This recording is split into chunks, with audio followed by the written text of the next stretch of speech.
Give your introduction and start your PPT with topic. Which topic you have?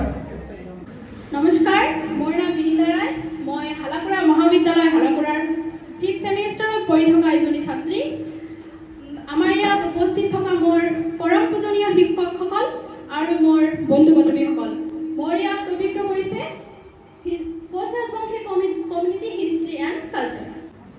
মই তাৰ বিষয়ে দুইষাৰমান ক'ম, যদি কিবা ভুল ত্ৰুটি হয় তেনেহ'লে মোক ক্ষমা কৰি দিব।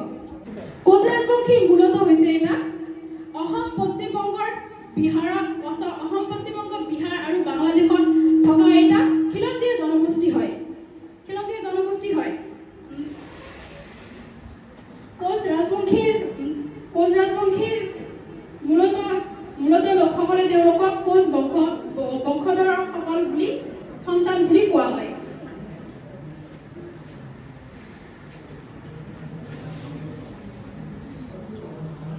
কোচ ৰাজবংশী হল যে ৰাজবংশী শব্দটোক ৰয়েলছ ৰাজবংশী বুলি জনা যায়।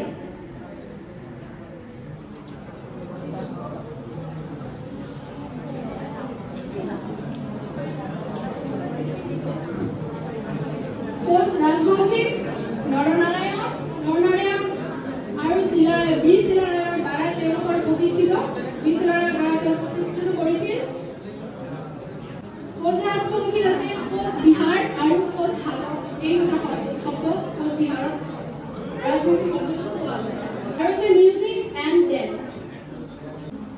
কোচ ৰাজবংশীৰ বিভিন্ন ধৰণৰ ভাৱৰীয়া, গোৱালপৰীয়া আৰু ঢুলীয়া নৃত্য আছে।